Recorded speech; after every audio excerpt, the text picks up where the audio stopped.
Bismillahirrahmanirrahim. Assalamualaikum warahmatullahi wabarakatuh. Waalaikumsalam warahmatullahi wabarakatuh. Alhamdulillahirabbil alamin wa bihi nasta'in ala umuri dunya wad din wa ala alihi wa sahbihi ajma'in. Rabbi ishrah li sadri wa yassir li amri wahlul 'uqdatam min lisani yafqahu qawli. Puji syukur kita panjatkan kehadirat Allah Subhanahu wa taala yang pada hari ini alhamdulillah kita semua diberikan nikmat sehat, nikmat iman, serta Islam. Semoga semuanya selalu dalam keadaan sehat walafiat dan panjang umur sehingga kita berada di ruangan ini dalam rangkaian agenda kegiatan diseminasi budaya positif calon guru penggerak angkatan 10 Kabupaten Bekasi. Salawat serta salam tak lupa kita lipat curahkan pada baginda kita Nabi besar Muhammad SAW yang selalu kita rindukan syafaatnya di hari akhir. Amin. Amin. Yang kami hormati Bapak Kepala Sekolah SMK Negeri 1 Cibarusah, yang kami hormati Bapak Wakil Kepala Sekolah Bidang Kurikulum SMK Negeri 1 Cibarusah, dan yang kami hormati Ibu serta Bapak Guru Hebat SMK Negeri 1 Cibarusah yang pada kesempatan hari ini kami ucapkan terima kasih bisa membersamai kegiatan kami dalam aksi nyata modul 1.4 budaya positif. Saya di sini selaku pengatur acara akan membacakan susunan acara pada pagi hari ini. Yang pertama yaitu pembukaan, yang kedua sambutan, yang ketiga diskusi atau pemaparan materi, dan yang keempat penutup.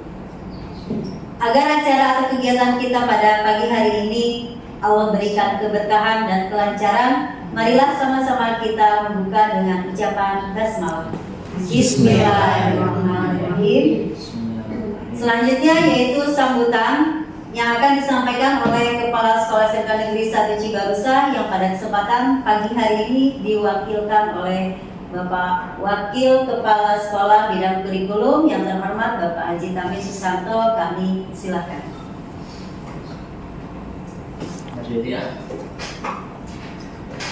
Assalamualaikum warahmatullahi wabarakatuh. Waalaikumsalam warahmatullahi wabarakatuh. Alhamdulillahirabbil wa bihi nasta'in ala umuri dunya wad din. Wassalatu wassalamu ala asyrofil anbiya'i wal mursalin wa ala alihi wasallam. Yang saya hormati Kepala SMK Negeri 1 Cibarusah, yang saya hormati Bapak dan Ibu guru SMK Negeri 1 Cibarusah serta staf tata usaha, yang kami banggakan ibu-ibu calon guru penggerak angkatan 10, Ibu Nur Hayati SPD dan Ibu Ika Kartini Sarjana Sosial Islam. Alhamdulillah pada kesempatan kali ini akan melakukan diseminasi tentang budaya positif yang insya Allah akan kita gali apa itu yang namanya budaya positif. Kita tanyakan hasil belajar beliau, mudah-mudahan ada ilmu yang bermanfaat buat kita semua. Puji syukur dan takzim, puji syukur dari Allah Subhanahu wa taala, salawat serta salam semoga selalu terlimpah curah bagi bana wa nabiyana wa maulana Muhammad sallallahu alaihi wasallam.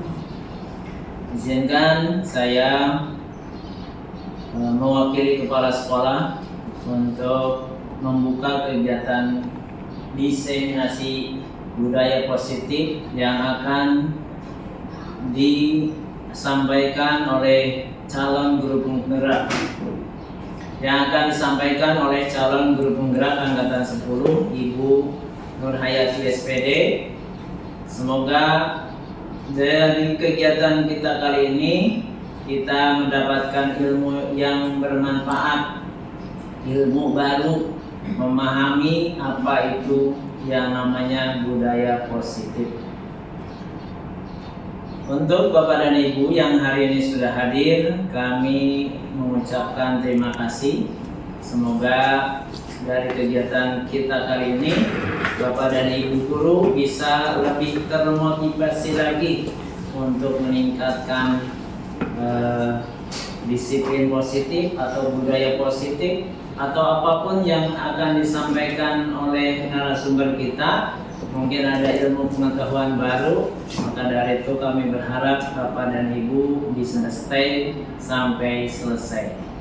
Itu saja harapan kami. Assalamualaikum warahmatullahi wabarakatuh. Waalaikumsalam warahmatullahi wabarakatuh.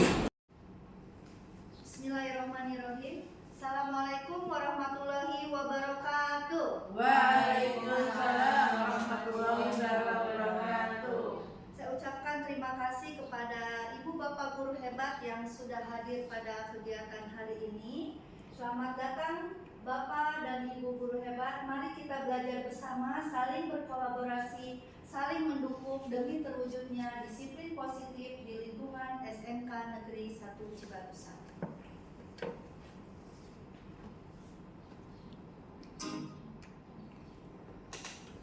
Bapak Ibu, bagaimana, masih semangat? Semangat. Alhamdulillah. Sudah sarapan belum? Sudah.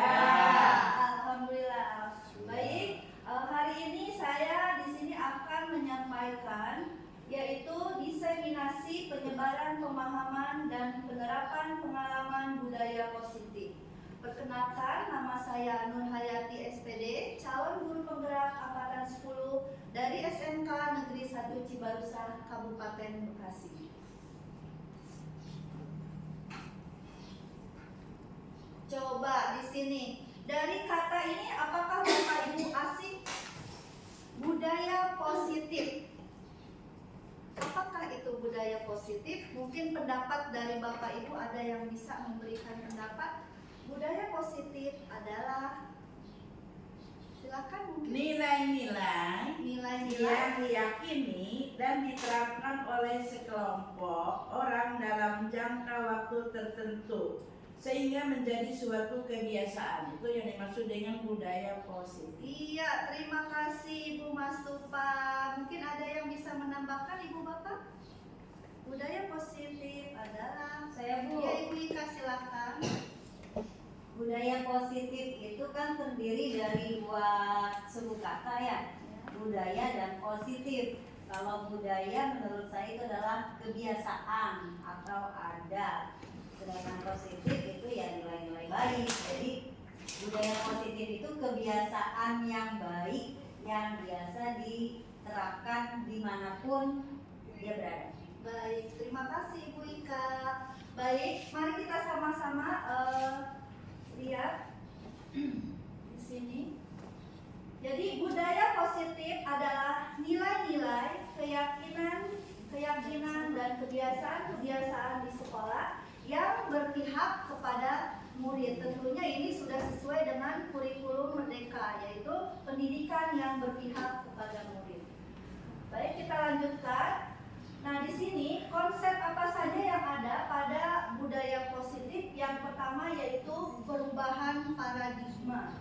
Yang kedua, disiplin positif. Yang ketiga, nilai-nilai kebajikan. Yang keempat, kebutuhan dasar manusia. Yang kelima, motivasi perilaku manusia. Yang keenam, posisi kontrol guru. Yang ketujuh, keyakinan kelas. Dan yang kedelapan adalah segitiga restitusi. Baik, kita lanjutkan. Yang pertama yang akan saya sampaikan di sini yaitu adalah pembelajaran dengan paradigma baru. Untuk kurikulum Merdeka ini kita mengutamakan pendidikan yang berpihak kepada murid, ya Ibu Bapak. Nah, pembelajaran dengan paradigma baru dirancang berdasarkan prinsip pembelajaran berdiferensiasi, memungkinkan peserta didik belajar sesuai dengan kebutuhan dan tahap perkembangan mereka masing-masing untuk mewujudkan profil pelajar Pancasila. Selanjutnya kita lihat di sini miskonsepsi tentang teori kontrol. Ini yang kedua. Kita lihat di sini terkadang guru itu bisa menjadi seorang pengontrol murid, Bisa juga bahwa orang dewasa berhak memasak. Ada juga bahwa semua penguatan positif efektif dan bermanfaat. Selanjutnya, bahwa kritik dan membuat rasa bersalah mampu menguatkan karakter. Nah, di sini ada paradigma stimulus respon ke pendekatan teori kontrolnya. Secara garis besar, stimulus responnya kalau kita lihat dari stimulus respon itu biasanya lebih umum untuk adanya persamaan. Sedangkan pada teori kontrolnya yaitu salah satunya adalah realitas. Kalau tadi responnya itu sama, sedangkan pada teori kontrol realitas kebutuhannya itu berbeda. Itu salah satunya. Dan berikutnya kita lihat kembali di sini. Yang selanjutnya tadi adalah disiplin positif. Disiplin positif adalah pendekatan yang bertujuan untuk meningkatkan kesadaran dan memberdayakan peserta didik tanpa menggunakan hadiah, ancaman, atau hukuman. Coba Ibu Bapak selama ini pembelajaran apakah sudah melaksanakan memberikan hadiah atau mengancam atau juga menghukum anak-anak? Sudah. Iya. Jadi kita masih menggunakan ancaman terhadap anak atau bahkan hukuman. Dan di sini ada ibu dan bapak BK ya, guru BK. Mungkin sama ya Ibu ya, kita masih menggunakan ancaman atau hukuman kepada peserta didik agar mereka itu disiplin gitu ya. Namun di sini kita lihat selanjutnya, sebagai pendidik, tujuan kita adalah membentuk peserta didik yang memiliki disiplin diri. Itu adalah utama tujuan kita. Sehingga mereka berperilaku sesuai dengan nilai-nilai kebajikan universal dan memiliki motivasi dari dalam diri untuk berubah ke arah yang lebih baik.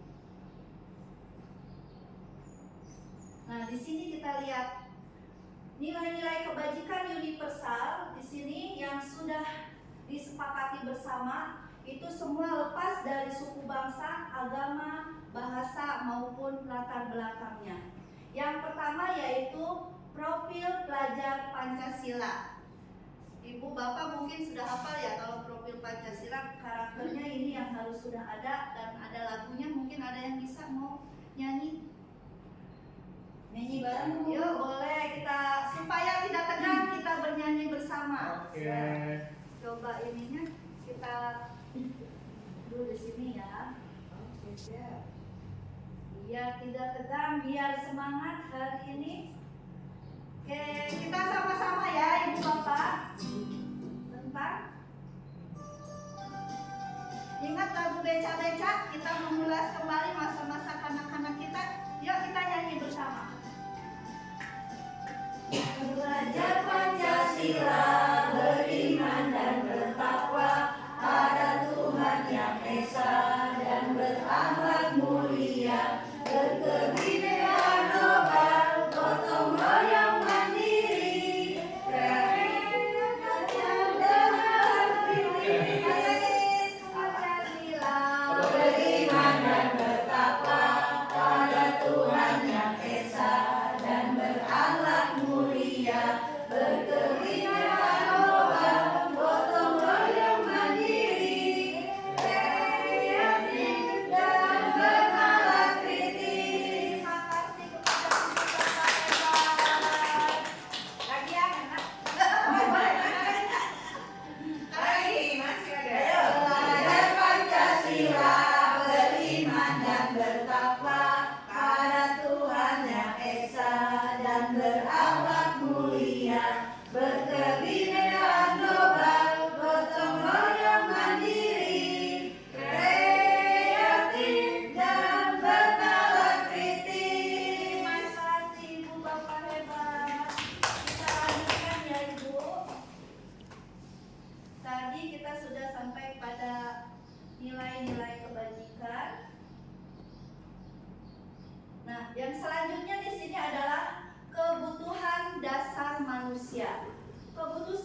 keinginan kita, baik itu kebutuhan apa saja. Biasanya kebutuhan dasar kita makan, minum, pakaian, dan tempat tinggal. Biasanya itu yang menjadi kebutuhan dasar manusia.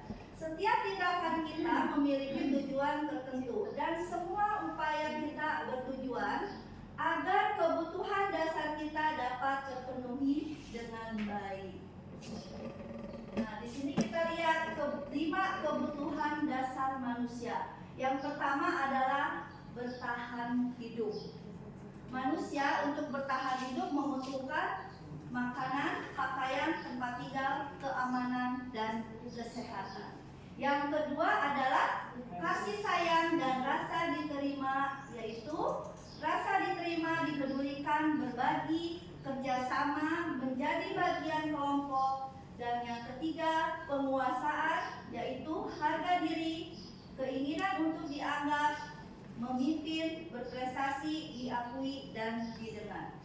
Yang keempat, kebebasan, yaitu mandiri, memiliki pilihan, mencoba hal baru, mampu mengendalikan dirinya. Dan yang kelima, kesenangan, yaitu adalah bermain, humor, antusiasme, dan tertawa. Ini merupakan kebutuhan dasar manusia. Dan yang selanjutnya di sini ada 3 motivasi perilaku manusia. Yang pertama yaitu kita itu butuh sesuatu untuk apa? Yaitu yang pertama untuk menghindari ketidaknyamanan atau hukuman. Terus yang kedua untuk mendapatkan imbalan atau penghargaan dari orang lain. Jadi kalau kita mau melakukan sesuatu karena imbalan, tanpa imbalan kita nggak mau gitu. Jadi ini. Terus yang ketiga untuk menjadi orang yang mereka inginkan dan menghargai diri sendiri dengan nilai-nilai yang mereka percaya. Dan ini masih motivasi perilaku yang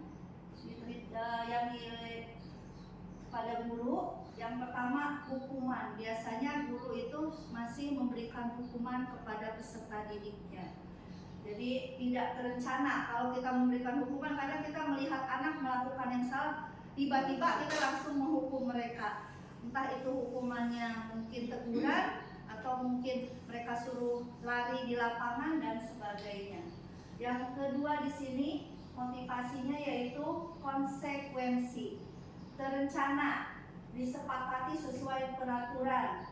Murid tetap dibuat tidak nyaman. Sikap guru selalu memonitor murid. Dan yang terakhir adalah restitusi. Proses menciptakan kondisi bagi murid untuk memperbaiki kesalahan. Proses kolaboratif yang mengajarkan murid untuk mencari solusi sendiri.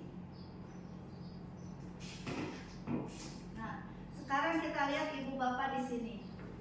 Tadi kita sudah melihat motivasi dari guru. Selanjutnya di sini kita lihat ada 5 posisi kontrol guru yang harus kita perhatikan di sini.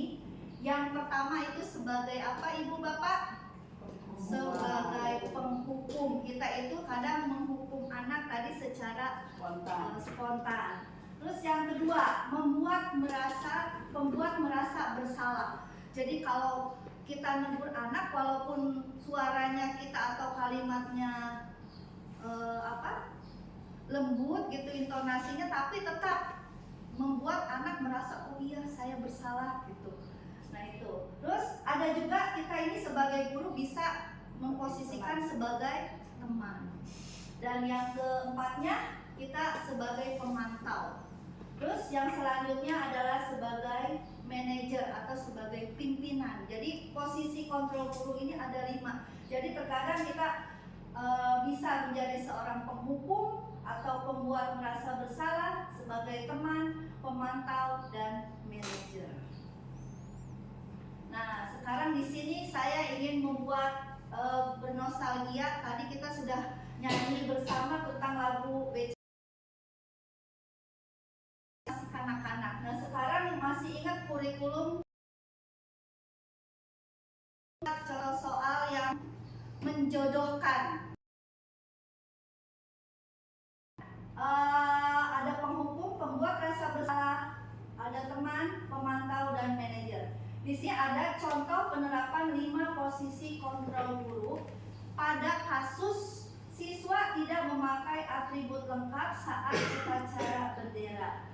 Nah, dari yang sebelah kanan saya ini adalah dilihat, ini adalah posisi kontrol guru. Kita jodohkan apakah penghukum itu ke A, B, C, D, atau E. Jadi kalimat mana yang lebih tepat?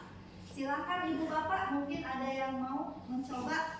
Misalkan sebagai penghukum yang mana ya, pada saat kita bicara seperti apa bahwa kita itu berada di posisi sebagai penghukum. Silakan Ibu Bapak. Saya Bu. Ya, Ibu Ika, silakan. Nomor 1 penghukum. Ya, sebagai penghukum jodohnya Pasangannya C ya. Hormat pada bendera selama 1 jam. Iya. Betul Ibu Bapak? Betul. Jadi kita itu kalau ada anak nggak pakai atribut lengkap, langsung kita secara tiba-tiba, ayo kamu silakan hormat bendera. Nah itu posisi kita sebagai penghukum. Atau nanti kita lihat apakah sesuai atau tidak. Ada yang lagi yang lain? Silakan Ibu Bapak. Yang Ya, Ibu membuat Siti rasa Nurjana. bersalah Iya. sepertinya yang E ya Bu. Berapa kali Ibu Bapak harus memberitahu kamu selalu saja mengecewakan. Iya. Jadi walaupun kalimatnya kelihatan lembut ya Bu ya, Iya. tapi tetap jadi anak itu merasa bersalah, jadi tetap di hati bersalah. Oke, ada lagi silakan Ibu Bapak. Ya, Ibu masuk Pak. Yaitu B. Yang mana Bu? Main aja pasangannya mana Bu? Apa Ibu? Penghukum. Sebagai penghukum lagi. Kamu sudah melanggar peraturan sekolah. Kamu tahu konsekuensinya setelah upacara kamu beli atributnya ke koperasi. Temui Bu Lilis dengan Bukan Bu jangan lupa Ade. Salah itu Bu Lilis ya. Iya. Coba nanti kita lihat ya. Terima kasih Ibu masuk Pak. Sama-sama. Selanjutnya ada lagi, silakan Ibu Bapak. Pak Angga Bu. Yang Pak Anda, ya ini guru BK nih, harus bener-bener nih. Ya teman Bu, teman Teman. Bu, namanya yang A. Kak, silakan Ayo dong, dibaca. ikuti aturan sekolah. Tolong bantu ibu bapak ya sekali ini sudah tidak apa-apa lagi. Iya. Ya, terima kasih Bapak Anda. Ada lagi Ibu Bapak? Ya, Bu Sri Wahyuni Bu. Oh, Bu Sri. Belum. Ibu Sri Wahyuni mungkin sebagai pemantau pasangannya yang mana ya Bu? Pemantau. Pemantau. Gande, apakah Dek, kamu tahu kesalahan? Boleh, nggak apa-apa. Kira-kira bagaimana kamu memperbaiki kesalahanmu? Iya, terima kasih Bu Sri Wahyuni. Satu lagi nih, manajer kira-kira yang mana ya? Bu Andin Bu. Bu Andin, ya guru BK juga ini. Sebagai seorang manajer atau sebagai seorang pimpinan, bagaimana biasanya kita berbicara kepada peserta didik? Yang F. Manajer. Tulis Pak. Ada F-nya, yang A tuh. Antara yang A. Ayo dong. Antara yang B atau yang D. Baik, Ya, terima kasih Bu Andin. Oke, Ibu Bapak, kita lihat ya. Kita lihat di sini. Nah, di sini tadi kasus siswa tidak memakai atribut lengkap saat upacara bendera. Kita bisa sebagai penghukum.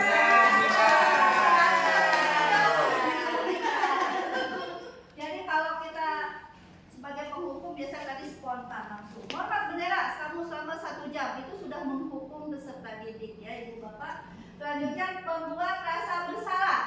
Tadi ada yang Ibu Siti Nurjana kita lihat kalimatnya di sini berapa kali ibu atau bapak harus memberitahu kamu selalu saja mengecewakan ibu. Iya. Hebat. Selanjutnya Teman. sebagai teman, Ayo dong.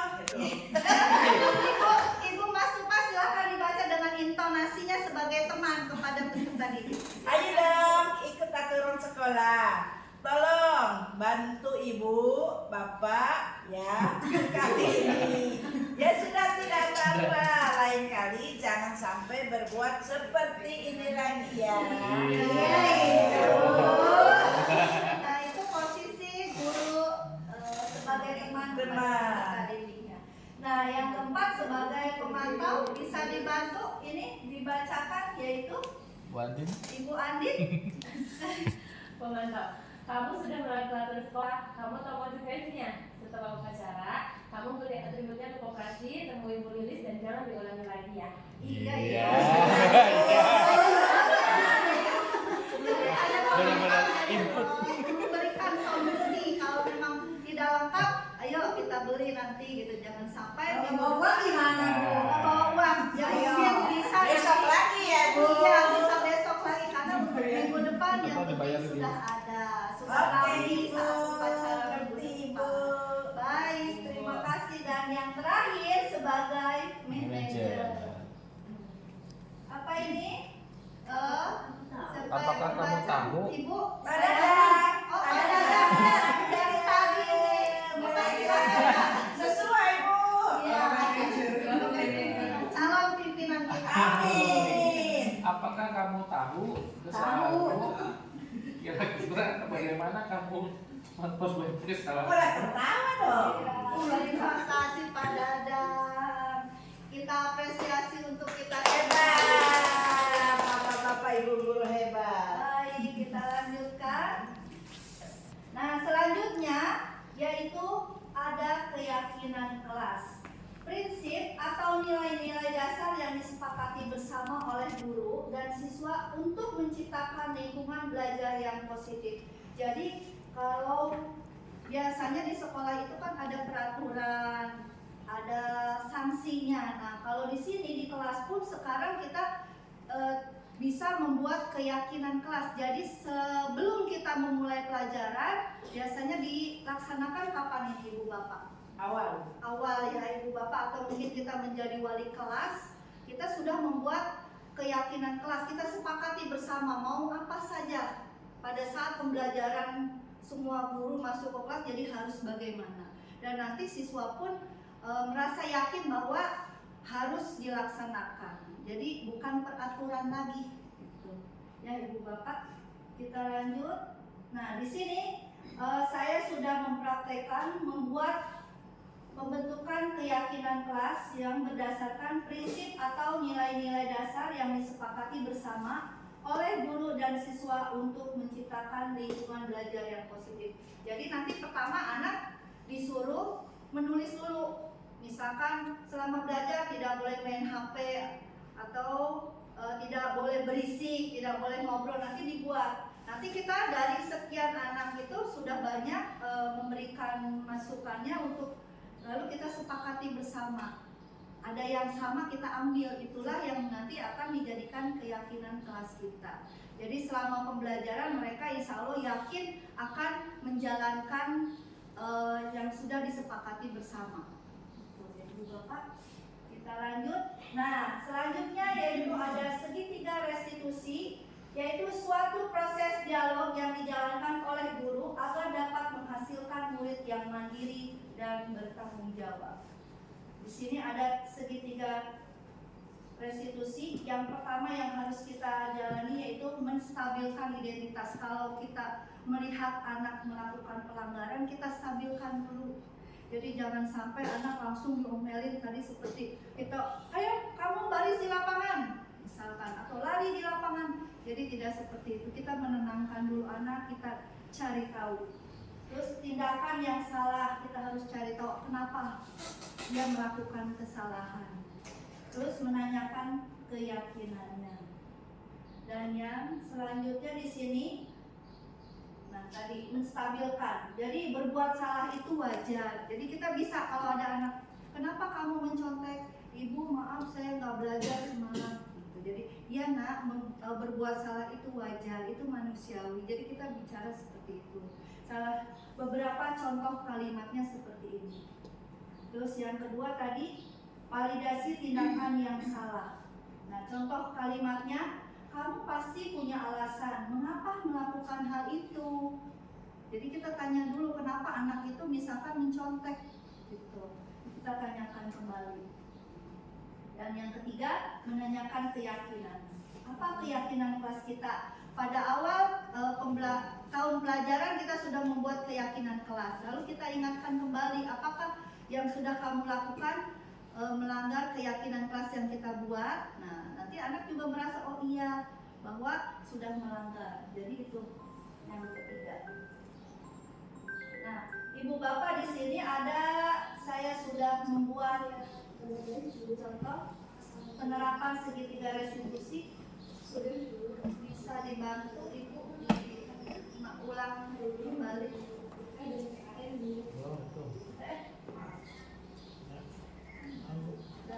Ini contoh pada saat saya melaksanakan pembentukan keyakinan kelas, yaitu contoh penerapan segitiga restitusi.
Saya semalam tidak belajar dulu karena ketiduran setelah menahan karena harus latihan untuk kegiatan pramuka.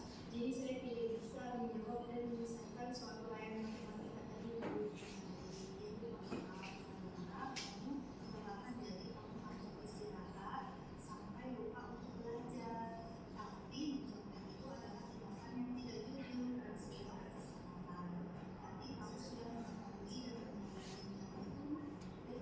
Saya mohon maaf.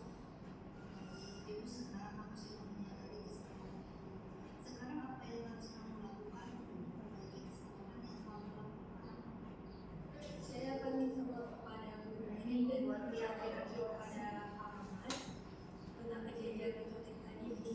Kalau diizinkan, saya akan minta diulang kembali untuk ujian matematika saya kepada Pak Ahmad. Ibu bangga kamu sudah bisa mencari solusi untuk memperbaiki kesalahan. Untuk kedepannya, Ibu berharap kamu bisa menggunakan kelas yang sudah kita percayai dan kita sepakati sebelumnya di kelas, yaitu nilai-nilai kejujuran. Betul Bu, saya masih mengingat tentang kejadian kelas. Sekarang silakan